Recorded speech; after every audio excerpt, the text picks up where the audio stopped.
She never said, I love you. I never heard that ever. She says that she cared for me, but I mean, that was no care, you know, that wasn't care or anything. She got that mixed up because she used to be a prostitute back in the day. That's how my father met each other. She was a prostitute on the streets. So she knows how to work things, and obviously she's telling me how to do things. Yeah, I've never heard her say that she loved me, even to this day. Did your father become a serial abuser to even other children as well? Yeah, he did. He'd been jailed for that quite a few times. That's really hard because, you know, he did it to other kids, so, you know, I was getting stones thrown at me, because of what he was doing from that family, you know, and growing up like that, it was pretty hard, yeah. That would have been ages of around 9, 10.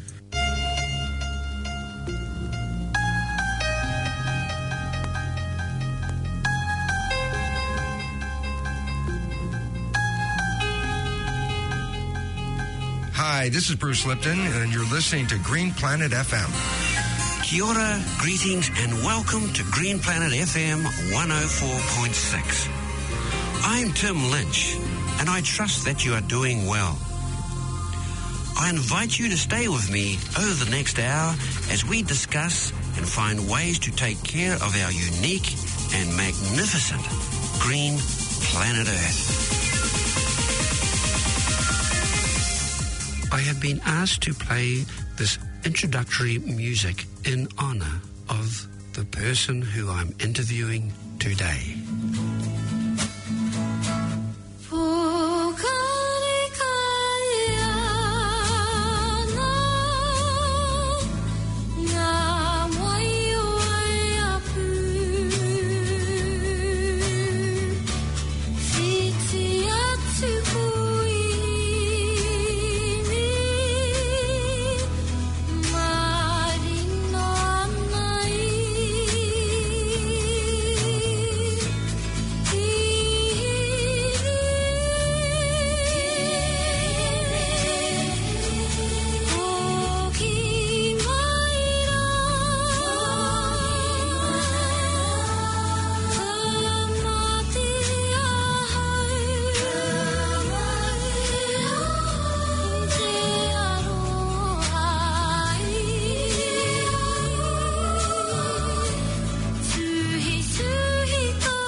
Most New Zealanders have no idea or any idea of the degree of child abuse that has been happening across the whole length and breadth of our country. This silent horror has actively been engaged in for generations, and for all children has been a nightmare that has traumatized their whole life. This is a shocking indictment on the New Zealand psyche, as we are led to believe that we are a good, upright, moral country. But behind closed doors, another insidious dimension is being perpetrated on innocent children.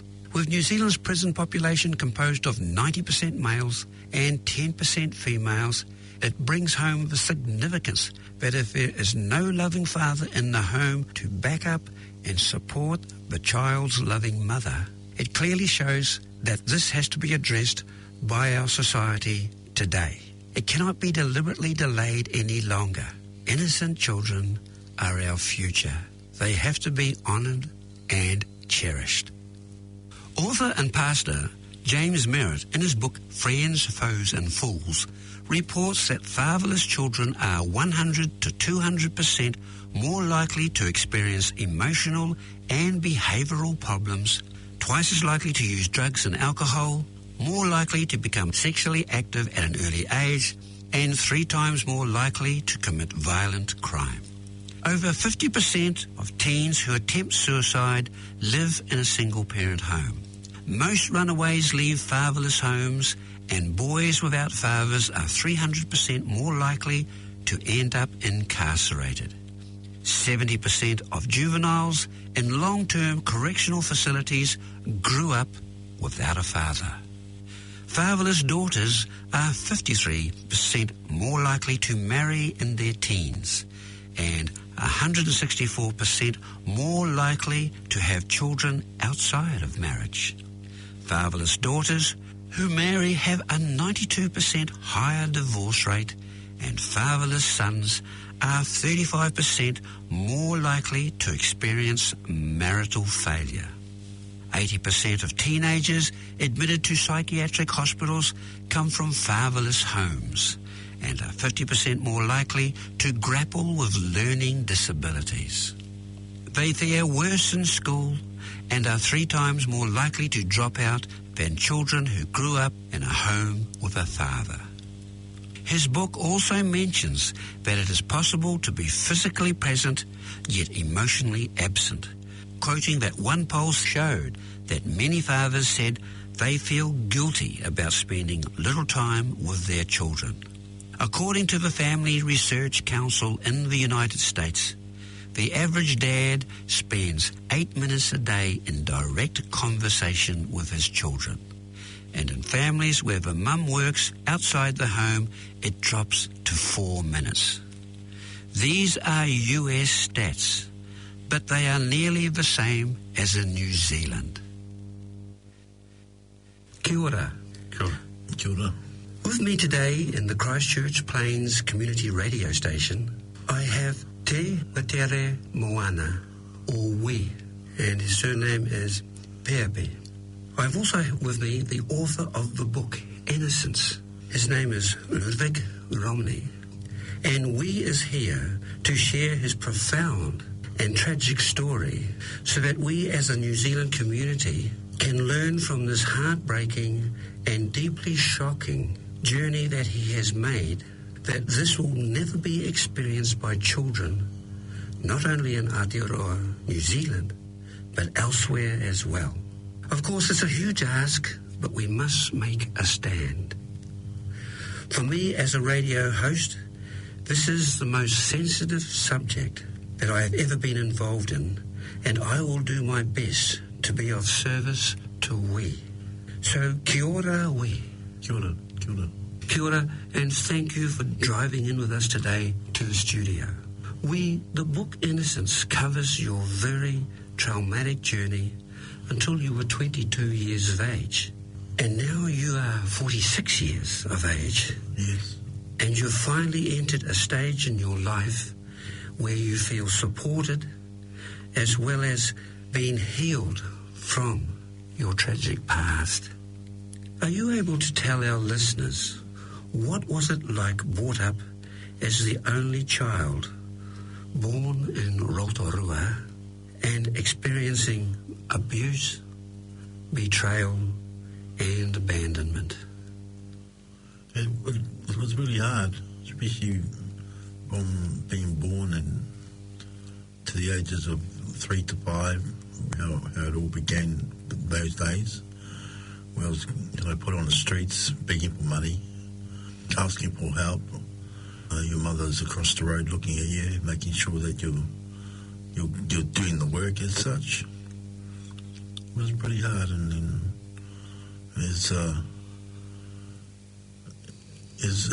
when I think back then, and I think to myself,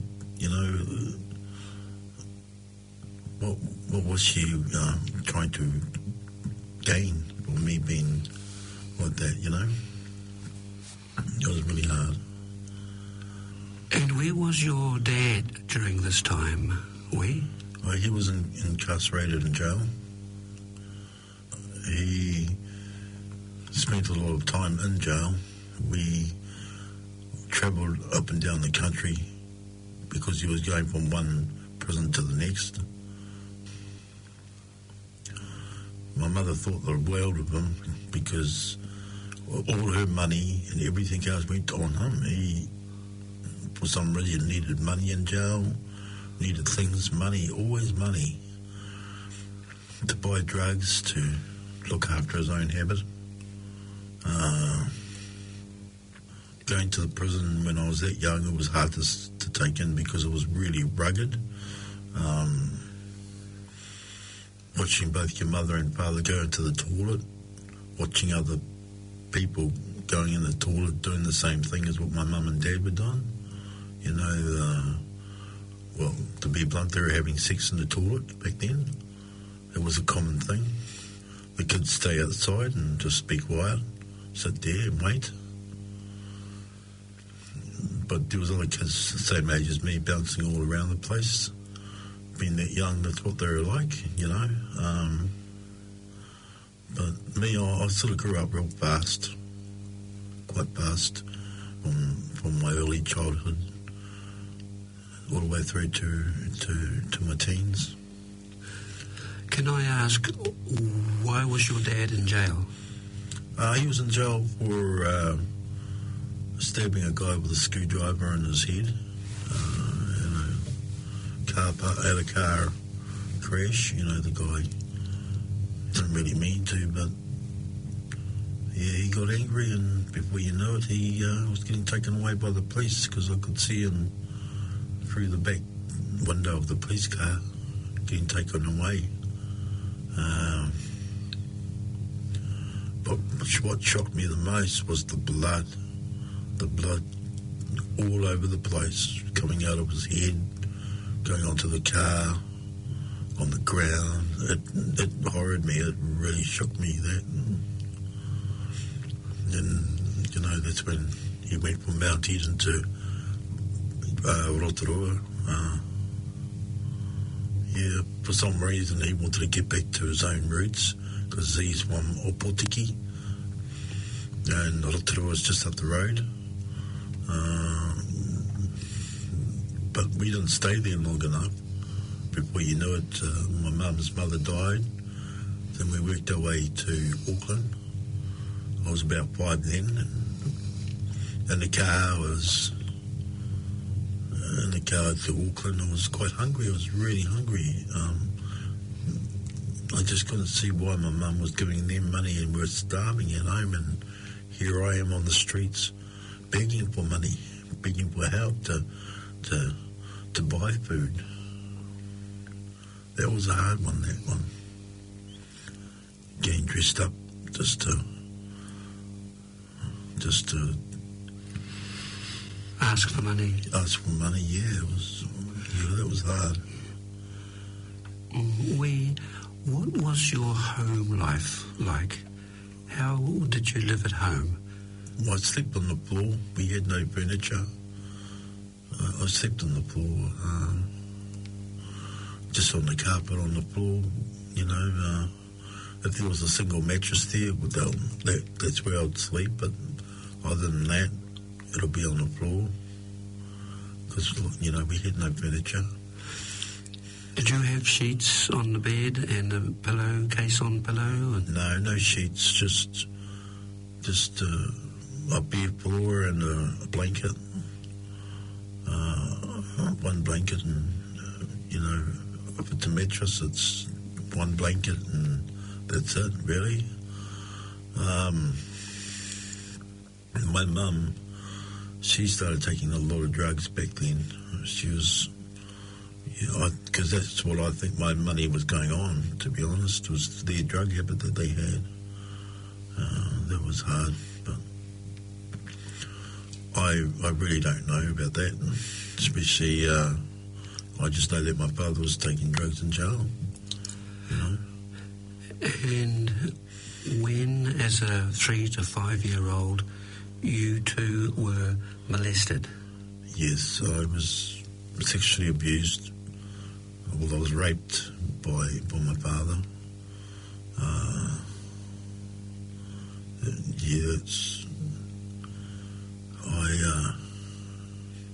I didn't like that one, but you're supposed to look after your father. But when he first hurt me, it hurt.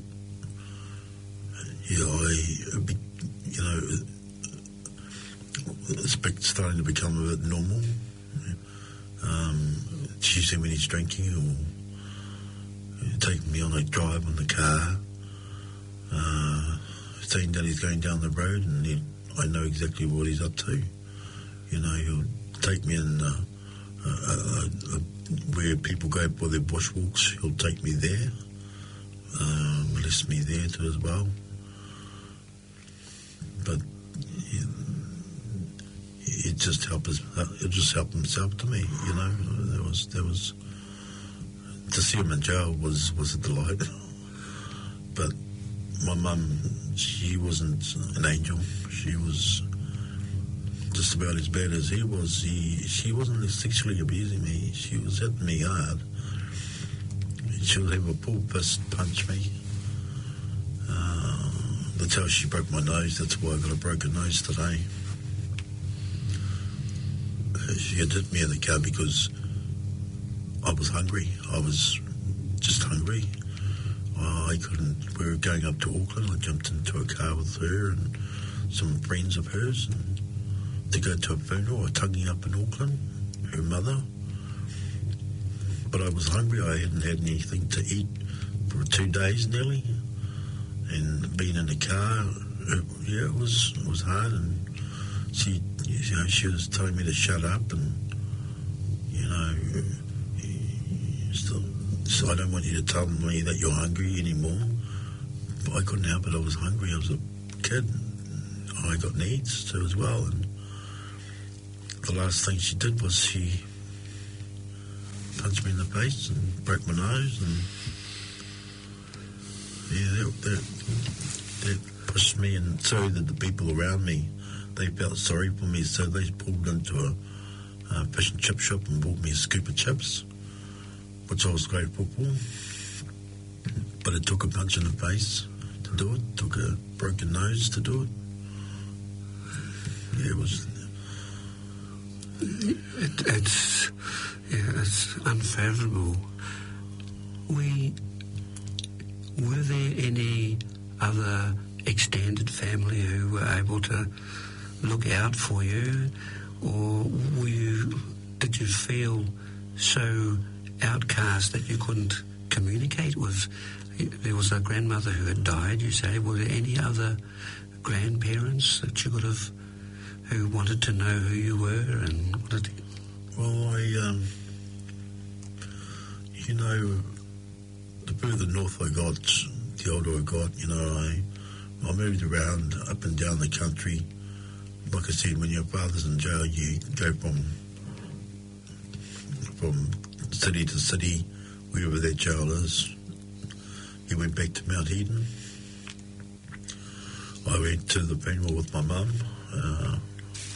When we got there, that was incredible. It was my first ever time I've been to a tangi. They walked through the house, blessing the house, getting rid of all the toppiness, you could say. I I still couldn't understand that, but it took a couple of years before I understood what was going on, but I did. I stayed with my mum's brother for a bit there. Uncle Charlie, he was really good to me. He was really good to me. He had a couple of kids himself, the same age as me. Did he know what was happening to you? No. No, he didn't know about it. That's my mum's brother. Anything, because I told my mum what happened to me and she just hit me when I told her that he raped me in the car, and she just says, shut up and just be quiet, you know. You don't know what you're talking about. And there was no trust there. I couldn't trust her. Well, there was nothing there. She just didn't care. And so as you grew older, things actually got worse. Is that correct? Yeah, they got worse. I got placed into a family home. Their son started molesting me. Because for some reason I was going from one family to the next family to the next family. And, you know, out of all the families, they were all bad. You know, one would hit you so hard where you got bruises all over you. The other one would sexually molest you. They weren't good families at all. They're supposed to be my cousins, you know, my aunties and uncles, so they say, but they weren't good at all. There was only one person that's Uncle Charlie. He was a really good guy, you know. He was really good to me. I was really wrapped with that, but my stay wasn't long enough. Yeah, I cried when I left. He had to move to Australia because that's where the money was. So he up and left to Australia. I haven't seen him ever since then.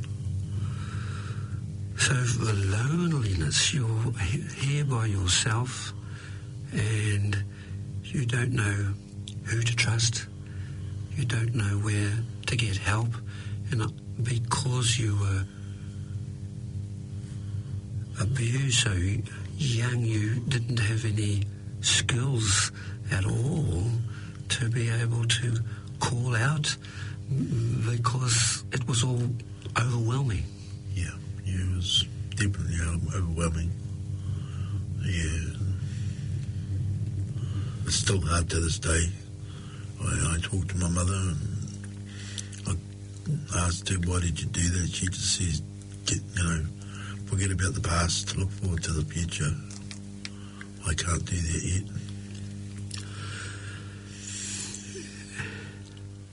So when did you start to feel strong enough to be able to break away more or seek help, and how did you do this?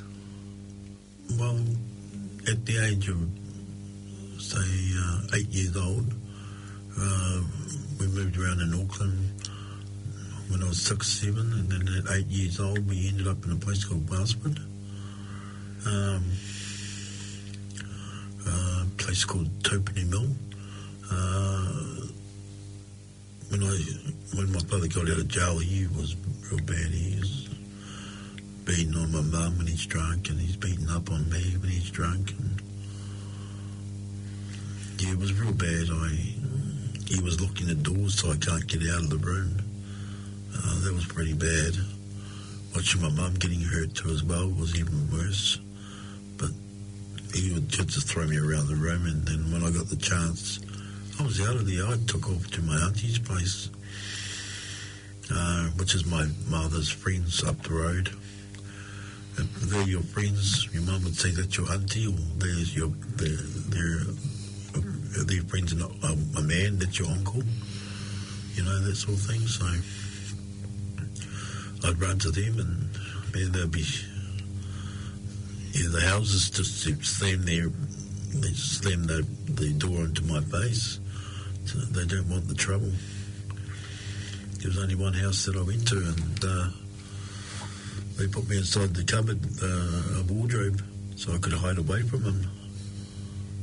That's the first ever time I got help. Yeah, and when I left, I still had to go home because I was like 7 years old then. Yeah. Did your mother ever say that she cared for you, or let alone love you?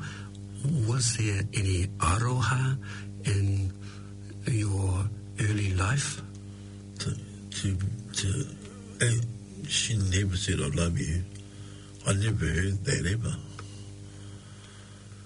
She says that she cared for me, but I mean, that was no care, that wasn't care or anything. She got that mixed up because she used to be a prostitute back in the day. That's how my father met each other. She was a prostitute on the streets. So she knows how to work things, and obviously she's telling me how to do things so that she could get money. Yeah, it was...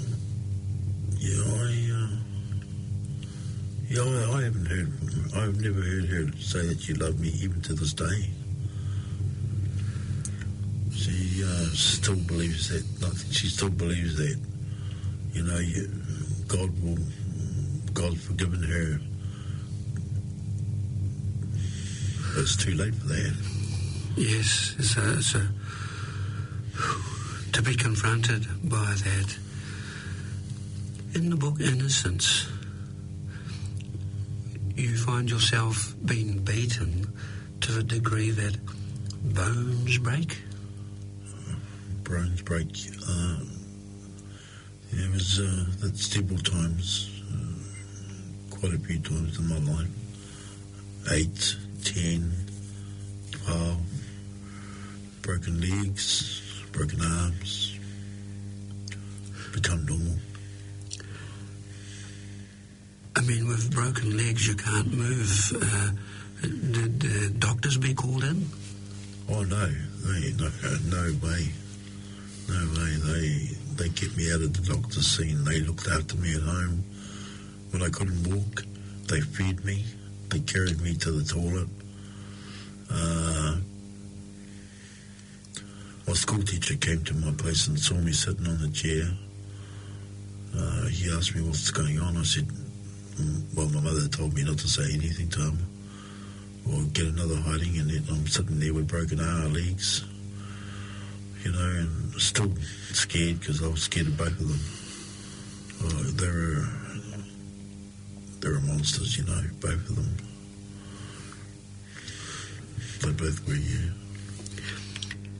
And did your father become a serial abuser to even other children as well?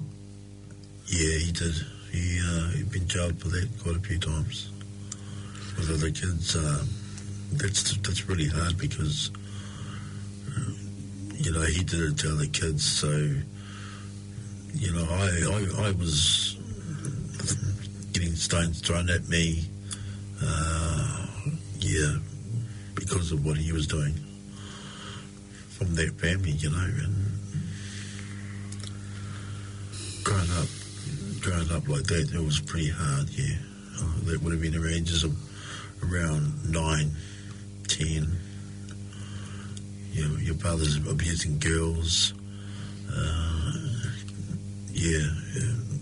Not good, especially with the families that he abused that girl with the sons. They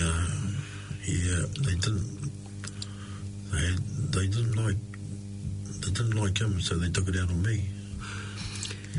This was around the end of the 1970s into the early 1980s.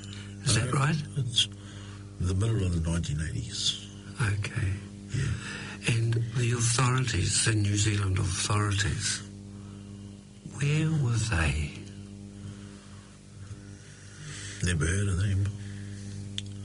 Never heard of the New Zealand authorities. I mean,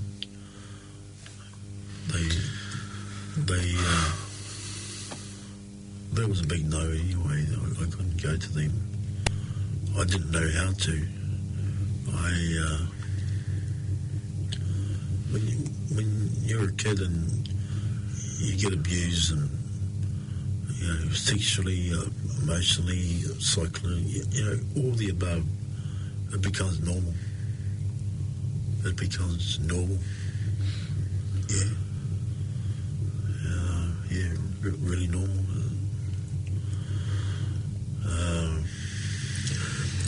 And so you carried on, and so in your teens, was there any shift in how your parents related to you, or was it just one continuous traumatic experience? Yeah, it was just, it was traumatic to me. Even going to my mum's sisters, you know, they're even worse. You got the good sisters and you got the bad sisters, and for some reason I went to the bad sisters because the only way I could go into that family was to steal things, smash chemist windows, get watches, drugs, cameras, all those sort of things, steal for them. They said if I don't do this, I'm not welcome into their family, and I had to do it. There was no way I couldn't do it because my mum's nephews and nieces, they all did it. They all stole. Well, and there's 5 kids, 5 kids, and they all stole. That was the norm for them because of their mother teaching them to steal. She was well known back home in Whangarei because when she passed away, all the families were really mad at her because she was also stealing cattle, sheep, ponies, So. And did gangs also come across your paths, and you found yourself being influenced by their activities? Yeah.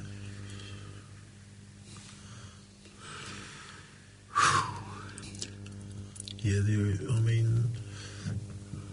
gangs that I've seen it, you know, your mum's brother beating up on his wife, watching my cousins sit there, watching their mother getting beat up real bad, blood everywhere, broken arms, legs. That was the norm for my cousin, and I felt for them. I'm glad that they never got touched, though, you know. They're innocent.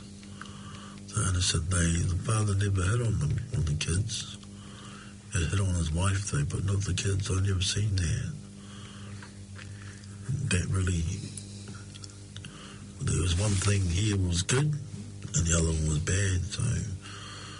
He wasn't picking on the kids, he'd pick on his wife, beat her up real bad. He was in the gang, she doesn't listen, she'll get a hiding. You don't do this for me, you'll get a hiding. That was the norm for my cousins, to see their mother get a hiding all the time. I had that given to me by my father and my mother, getting beaten up and broken this and those sort of things.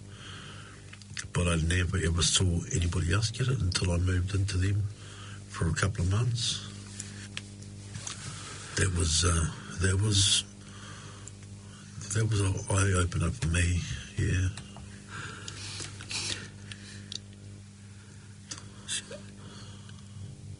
I'm sort of having to dig deeper on this, that somewhere there had to be a little bit of light coming for you. When did that happen? Where you felt that you had to break away, or you found somebody listening? I know you mentioned that the school teacher was very aware that something was wrong, but he wasn't able to blow the whistle for you. No, he didn't blow the whistle for me because of the fact that he knew that I was lying to him. He knew that something was up. Because every time I couldn't say anything because my mother was standing there. But he knew there was something going on. But he took me away. I was in a special unit in these schools for a kid that couldn't spell and read. I was a special unit for them in the schools. They always got this special class for you. Whereabouts was that school? That was in Wellsford. When I was there, I was in Wellsford primary school. So I was in a special class there. And where else?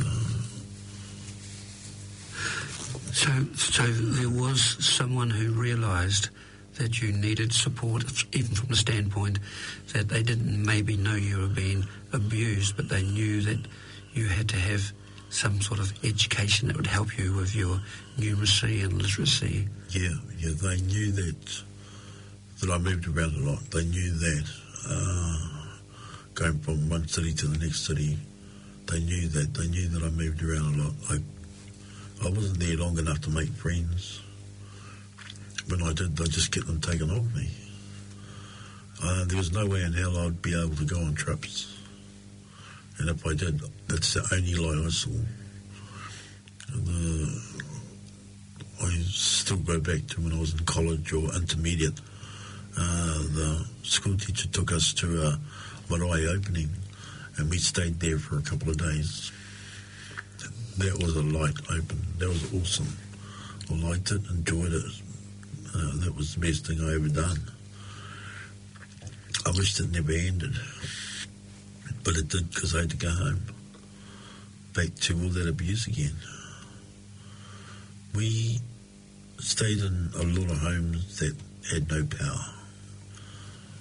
I stayed in a home that, there was no God there. It was only hell. There was no God. Just hell, But going back to the gangs again, there's some people that I didn't like because one of them, he tied me up and dragged me on a shingle road. He was a gang member. I won't say what gang, but he was a gang member, and he'd throw stones at me, and he tied me up and dragged me on the shingle road. I was 13 years old at that stage. How far did he drag you? A mile. On a shingle road, tied up on a, what do you call it, the tow bar, And then getting tied up to a tree, beaten up quite badly. They were all bad.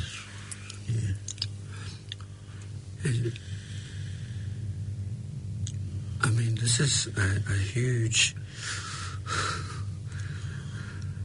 It's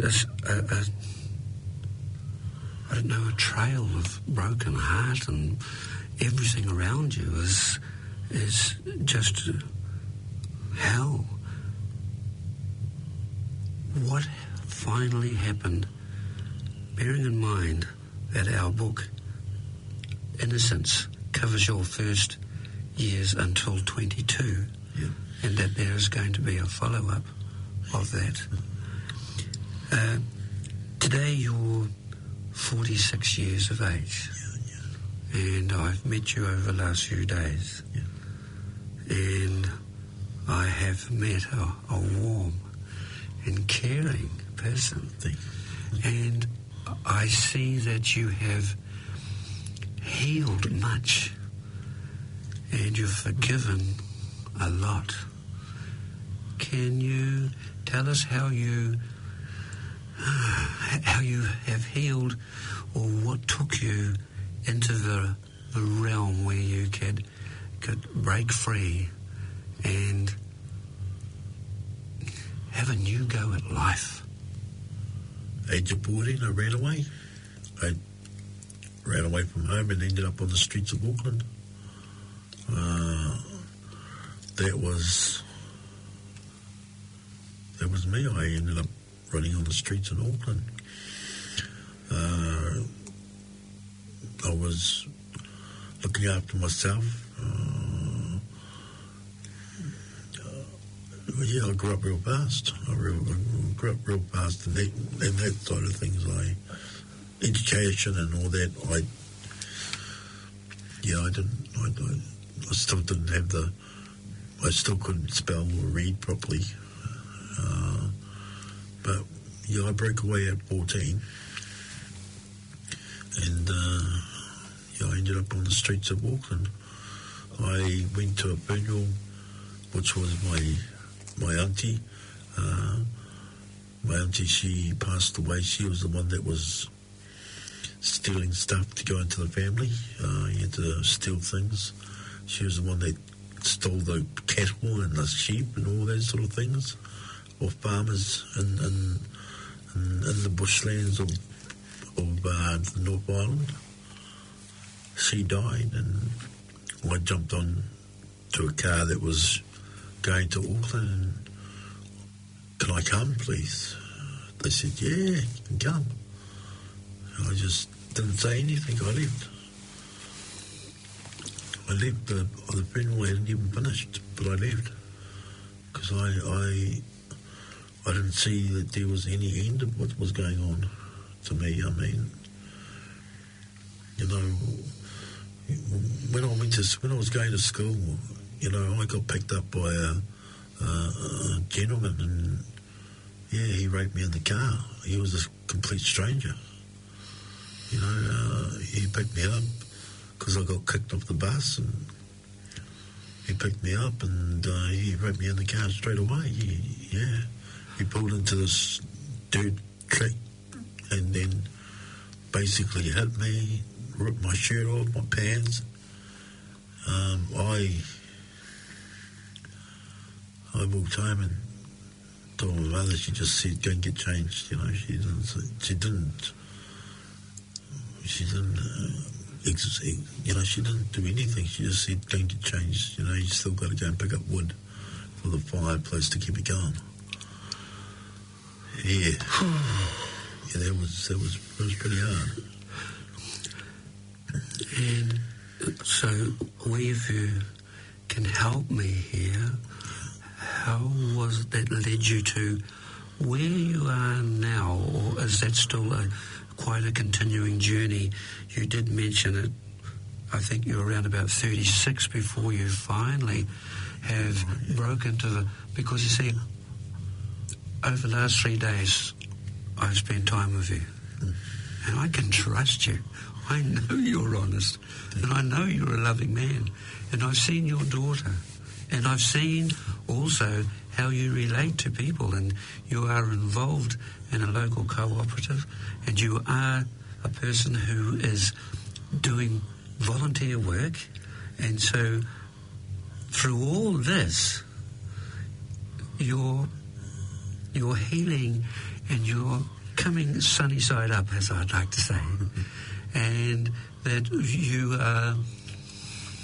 you know that there are friends, you know that there are whānau in a new way, that you can now see a future for you and your wonderful children who you've been able to bring into the world, and they know that they love you and they trust you and your dad, and we're all happy with dad, and we can sit at the table and we can watch TV together and we can have a good time. Yeah. 8 kids all up, 5 girls and 3 boys. Yes. I had my first child when I was 15 and a half. 15, you had your first child? 15, 20, no, 2 girls. 2 girls? 2 girls, I was dating an 18-year-old, 19-year-old. I was pretty young at that time, but to see the girls I was beautiful. I was just blown away by it, to be honest. You know, I love my kids to death, and I'd do anything for them if they are within reason. Yes. Well, it has been a harrowing journey for you, brother. And I'm wanting to ask, what does it feel for you now? How do you feel knowing that you've got a little place where you're staying and the children stay there too, and they know that they're comfy in bed, they've got nice sheets on the bed, and they've got nice clean clothes, and they've got good kai being cooked in the kitchen, and Dad's there with them, and you can go for walks. How does it feel now that you've been able to... My kids are healing me. Yes. My kids are the ones that's healing me. My kids, they're the ones that have been healing me since day one. From the first time I saw their face, the first daughter that I saw, to the last of my daughters that are young right now. You know, she's 7 years old, and that's Desire. So my kids have been healing me the most. That's done it the most. Is my kids. They feel what I feel. They know when I cry, I cry. So, yeah, I'm really humbled in a way. They're really, really helpful to me.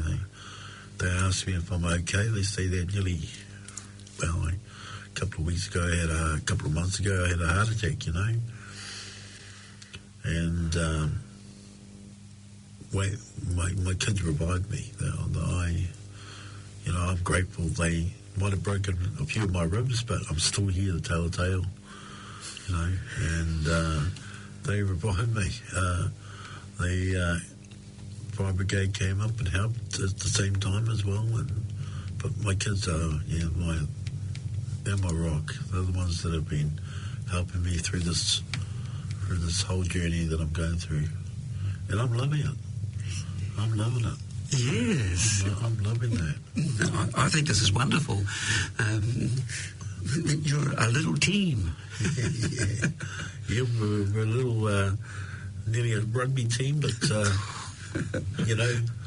it's been good. Yes, watching my girls grow up to be nice women now, and they're in their 27, 28s.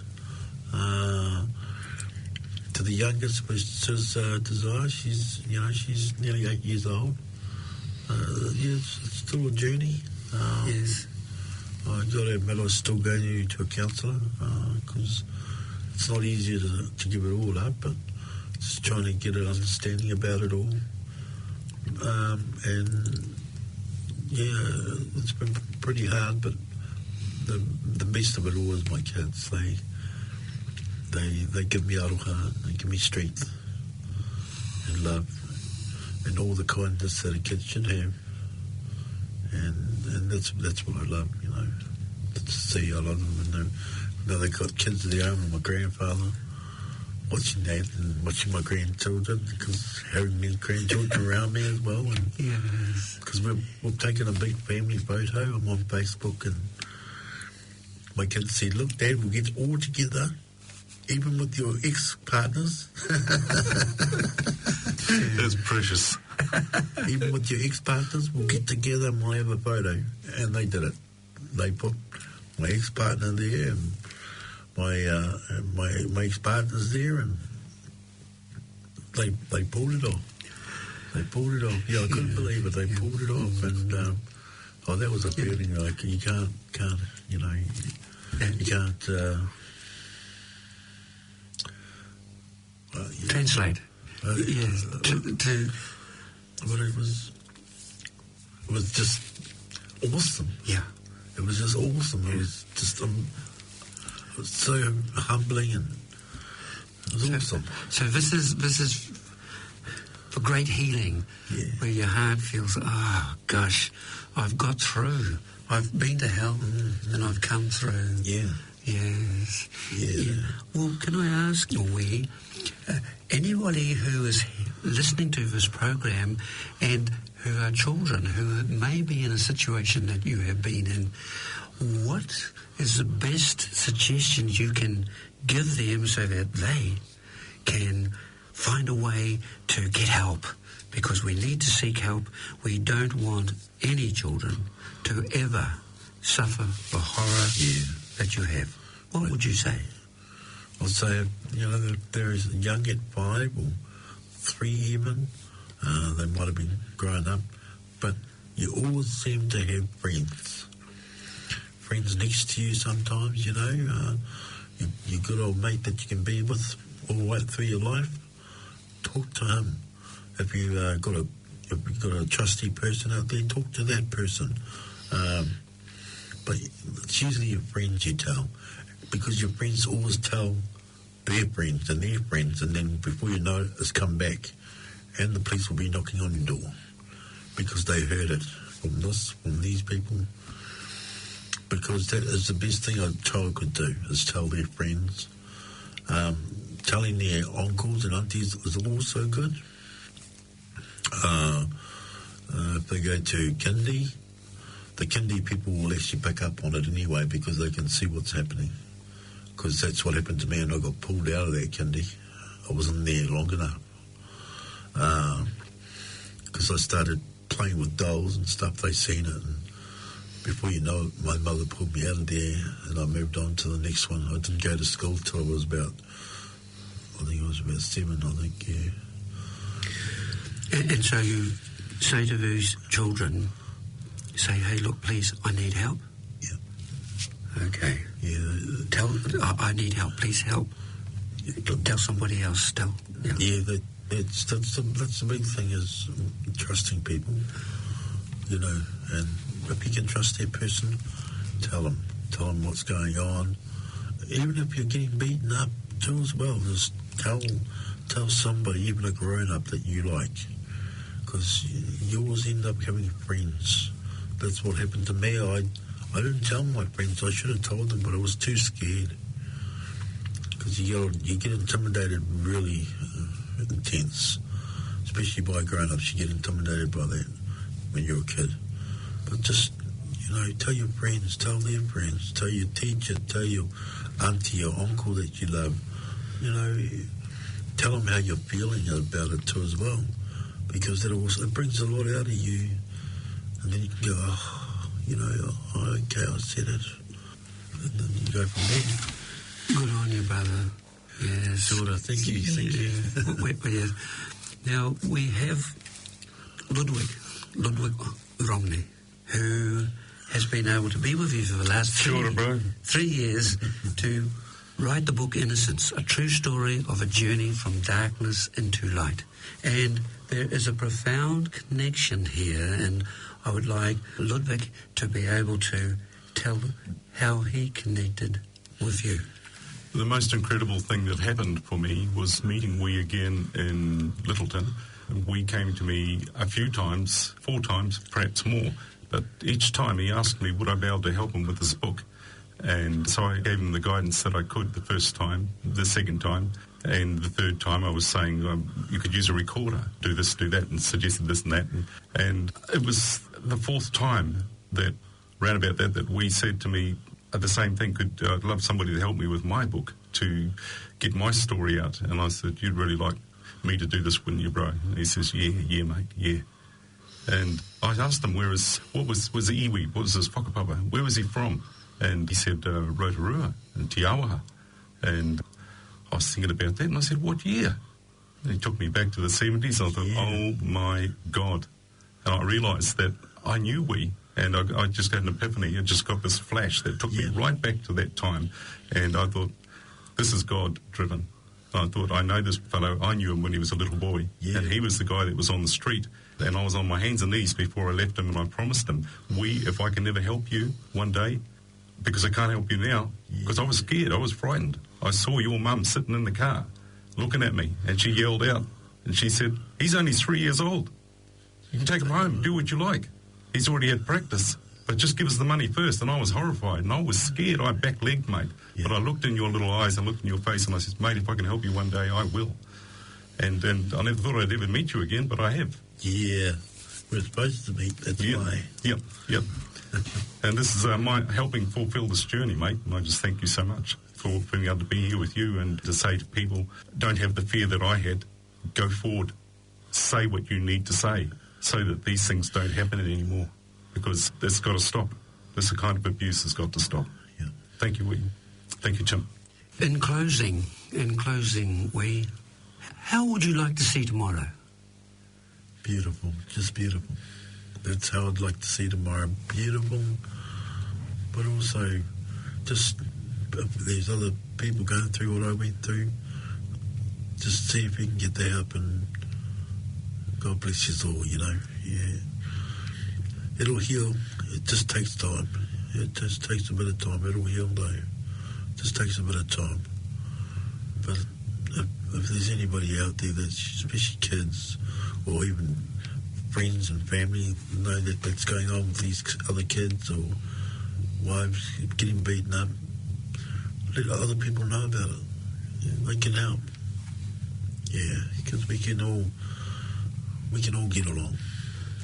Yes, we all share the same breath, the same heart. Yeah. And so we are a family, from whānau to the larger community. So I would like to say thank you very much, for being here. Kids bye. Yeah, iti pai. And I'd also like to thank you too, Ludovic, for inviting me to come to Christchurch. It's been wonderful, Tim. It was God-driven, and it's made this possible. I saw the opportunity. I saw what was happening, how we met, and that engagement, and then the whole thing. I thought, this is fantastic. This is going to happen because of your background and your experience, and I thought, this is brilliant. It's going to happen. Yes, well, it's touched me hugely, and the beauty of it is that I can see someone flower from such a horrendous past to now to see you in your strength, and I can feel the vibes and the goodness coming from you. Thank you.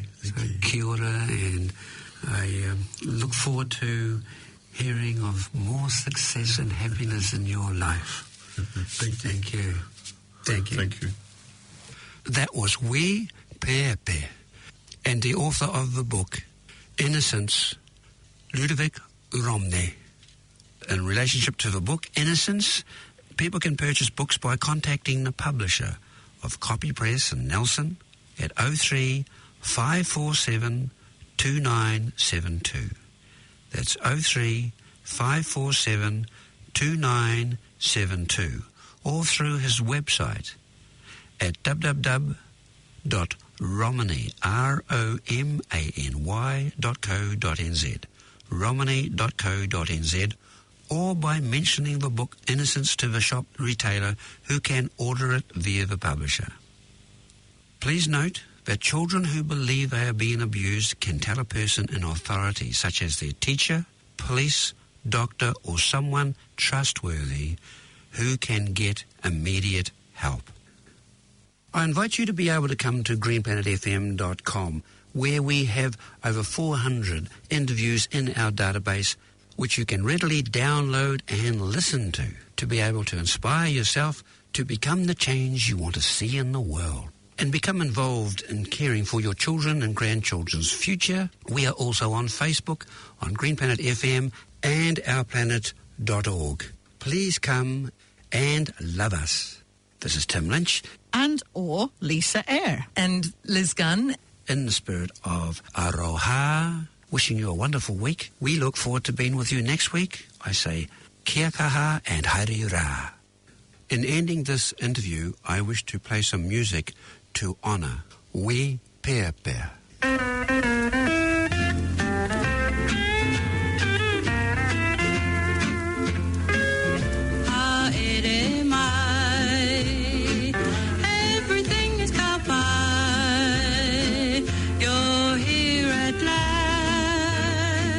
You're really